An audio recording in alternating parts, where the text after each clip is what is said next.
प्यारे बच्चों, मैं हूं आपकी हिंदी शिक्षिका प्रीति। आप और हम बहुत भाग्यशाली हैं कि हम माउंट एनलाइटनमेंट इंटरनेशनल के प्रयोगात्मक और रचनात्मक मंच नोवा लर्न पर हिंदी के 5वें ग्रेड का पहला पाठ पढ़ रहे हैं।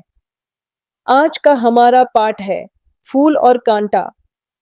इस पाठ में बताया गया है कि जैसे हम सभी मनुष्यों में कुछ गुण होते हैं और कुछ अवगुण भी, उसी प्रकार संसार की प्रत्येक वस्तु में अच्छे और बुरे दोनों पहलू होते हैं।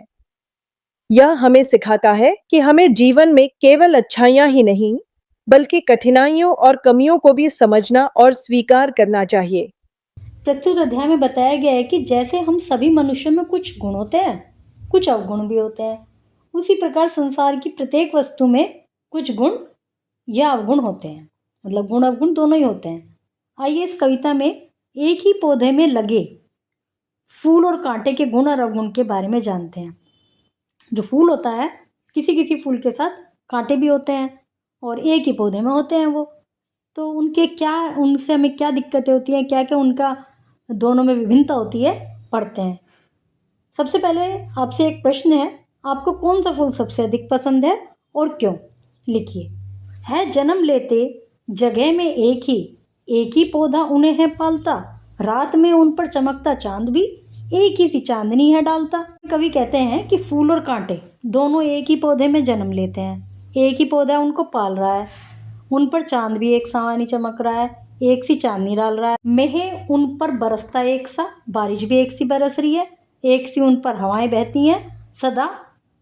यही दिखाता है हमें ढंग उनके एक से होते नहीं, लेकिन फिर भी देखने में यह आता है कि सब कुछ एक सा मिलने के बाद भी उनके ढंग जो है, उनके तरीके जो है अलग अलग होते हैं। छेद कर कांटा किसी की उंगलियां फाड़ देता है किसी का वर वसंत, प्यार में डूबी तितलियों के पर कतर, भोर का है भेद देता शाम तन। जो फूल और कांटे में एक का तो क्या है, किसी की उंगली में चुभ जाता है, उसकी उंगली में एकदम खून निकल जाता है।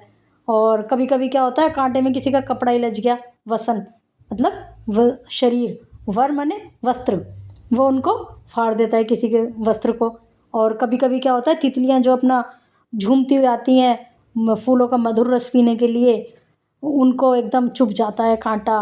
और भोर का भेद देता है, भोर होता है ना, भोरा ब्लैक कलर का होता है, शाम माने काला, काले कलर का जो उसका तन है, उसका जो शरीर है, उसको भेद देता है, मतलब चुभ जाता है उसके बुरी तरह से। दूसरी तरफ कांटे तो ये सब हरकतें कर रहा है, फूल क्या कर रहा है, फूल लेकर तितलियों को गोद में भोर को अपना अनूठा रस पिला, निज सगुंदो ओ निराले ढंग से है सदा देता कली की जी की खिला। फूल तितलियों को अपनी गोद में ले लेता है, गोद से मतलब फूल के ऊपर बैठ जाती है आराम से, भोरे को अपना रस पिलाता है और अपनी सुगंध से निराले ढंग से कली जी मन की कली खिला देता है।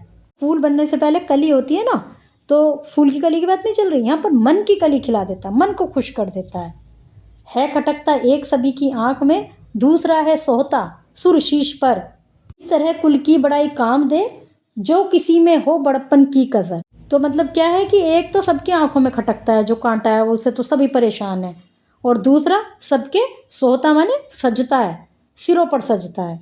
और कुल की जो बड़ाई है, कुल मतलब जैसे पौधा तो दोनों का एक ही है, उसकी बड़ाई कहाँ तक काम करे जब किसी में खुद ही बड़प्पन की कमी हो, मतलब उसमें खुद ही उसके कार्य इस तरह के हैं, किसी के चुभ रहा है, किसी के कपड़े फाड़ रहा है, तो कुल की बड़ाई से कोई फायदा नहीं होने का जब खुद में ही किसी में कमी हो।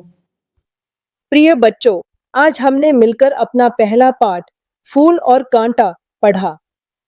अब आप घर जाकर सोचिए और बताइए, अगर फूल के साथ कांटे न हो तो क्या होगा।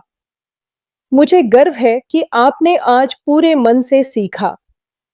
कल हम फिर मिलेंगे एक नए और ज्ञानवर्धक पाठ के साथ।